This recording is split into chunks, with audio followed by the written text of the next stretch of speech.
జై Shri Krishna. This video is for Gita olympiad 2025. నేను ఇప్పుడు 13వ అధ్యాయం చదువుతున్నా. శ్రీ భగవానువాచ ఇదం శరీరం కౌంతేయ క్షేత్రమిత్యభిధీయతే ఏతద్యో వేత్తి తం ప్రాహుః క్షేత్రజ్ఞ ఇతి తద్విదః క్షేత్రజ్ఞం చాపి మాం విద్ధి సర్వక్షేత్రేషు భారత క్షేత్రజ్ఞయోర్జ్ఞానై యత్తజ్ఞానం మతం మమ తత్క్షేత్రం యచ్చ యాదృశ్చ యద్వికారి యతశ్చ యత్ స చ యో యత్ప్రభావశ్చ తత్సమాసేన మే శృణు. ఋషిభిర్బహుధా గీతం ఛందోభిర్వివిధైః పృథక్ బ్రహ్మసూత్రపदैश्चैव हेतुमद्भिर्विनिश्चितैः महाभूतान्यहङ्कारो बुद्धिरव्यक्तमेव च इन्द्रियाणि दशैकं च पञ्चचेन्द्रियगोचराः इच्छा द्वेषः सुखं दुःखं सङ्गातश्चेतना धृतिः एतत्क्षेत्रं समासेन सविकारमुदाहृतम् अमानित्वमदम्बित्वमहिंसा क्षान्तिरार्जवम् आचार्योपासनं शौचं स्थैर्यमात्मविनिग्रहः इन्द्रियार्थेषु वैराग्यमनहङ्कार एव च जन्म मृत्युजरा व्याधि दुःखदोषानुदर्शनम् असक्तिरनविश्वङ्गः पुत्रदारगृहादिषु नित्यं च समचित्तत्वमिष्टानिष्टोपपत्तिषु मयि चानन्ययोगेन भक्तिरव्यभिचारिणी विविक्तदेशसेवित्वमरतिर्जनसंसदि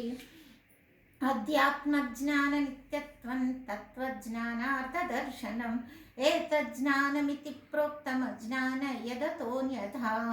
ज्ञेययत्तत्प्रवक्ष्यामि यज्ज्ञात्वामृतमश्नुते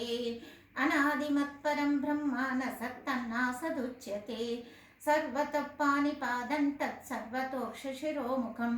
सर्वतः श्रुतिमल्लोके सर्वमावृत्य तिष्ठति सर्वेन्द्रियगुणाभासं सर्वेन्द्रियविवर्जितम् असक्तं सर्वभृच्चैव निर्गुणं गुणभोक्तृ च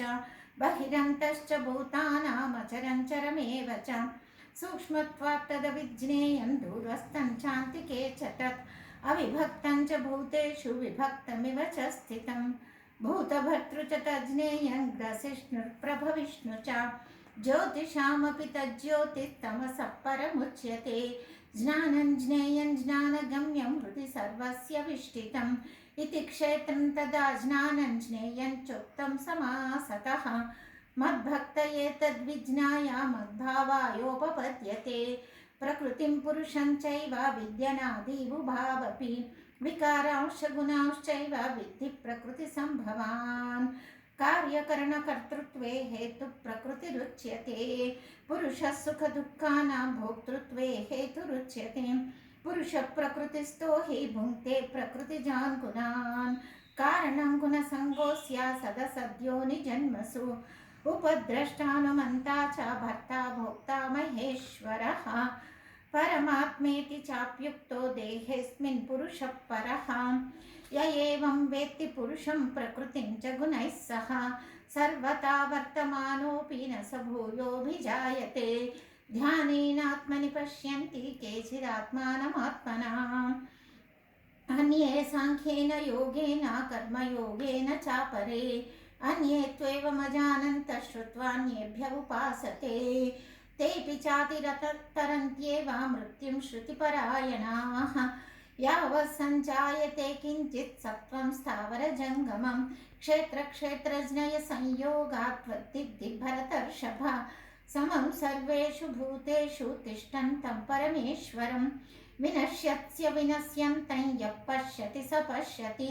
समं पश्यन् हि सर्वत्र समवस्थितमीश्वरं न हि नस्त्यात्मनात्मानं ततो याति परां गतिं प्रकृत्यैव च कर्माणि क्रियमाणानि सर्वशः यः पश्यति तदात्मानमकर्तारं स पश्यति